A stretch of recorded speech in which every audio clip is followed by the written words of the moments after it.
ঢাকার কেরানীগঞ্জে নিখোঁজের প্রায় ৩ সপ্তাহ পর এক আইনজীবীর স্ত্রী ও তার কিশোরী মেয়ের অর্ধগলিত মরদেহ উদ্ধার করেছে পুলিশ। ঘটনাটি স্থানীয়ভাবে তীব্র চাঞ্চল্যের সৃষ্টি করেছে এবং নিরাপত্তা ও তদন্তের কার্যকারিতা নিয়ে প্রশ্ন তুলেছে।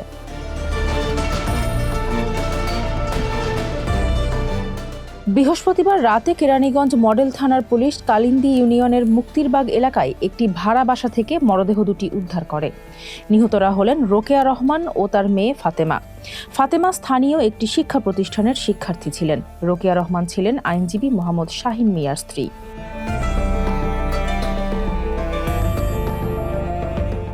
পুলিশ জানায়, ৫ তলা একটি ভবনের ২য় তলায় ফাতেমার গৃহশিক্ষিকার ভাড়া বাসায় দুর্গন্ধ ছড়িয়ে পড়লে স্থানীয়রা 999 নম্বরে ফোন করেন।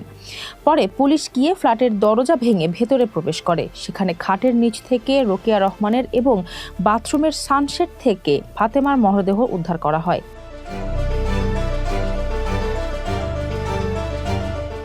প্রতিবেশীদের তথ্য অনুযায়ী প্রায় ২০-২১ দিন আগে হত্যাকাণ্ডের পর লাশ দুটি ঘরের ভেতর রেখে স্বাভাবিকভাবেই বসবাস করছিলেন অভিযুক্তরা।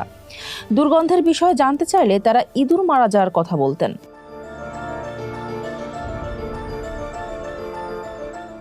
নিহতদের স্বজনরা জানান, গত ২৫ ডিসেম্বর মা ও মেয়ে নিখোঁজ হওয়ার পর থানায় সাধারণ ডায়েরি করা হলেও তেমন অগ্রগতি হয়নি। তাদের অভিযোগ, শুরুতে পুলিশি সহযোগিতা পর্যাপ্ত ছিল না।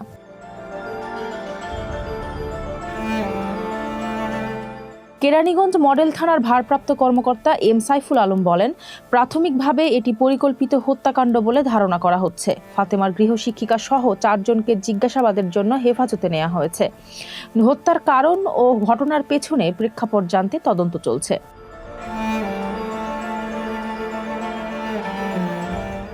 মরদেহ দুটি ময়নাতদন্তের জন্য রাজধানীর মিটফোর্ড হাসপাতালের মর্গে পাঠানো হয়েছে। স্থানীয়রা এই নৃশংস হত্যাকাণ্ডের সঙ্গে জড়িতদের দ্রুত বিচার ও দৃষ্টান্তমূলক শাস্তির দাবি জানিয়েছেন।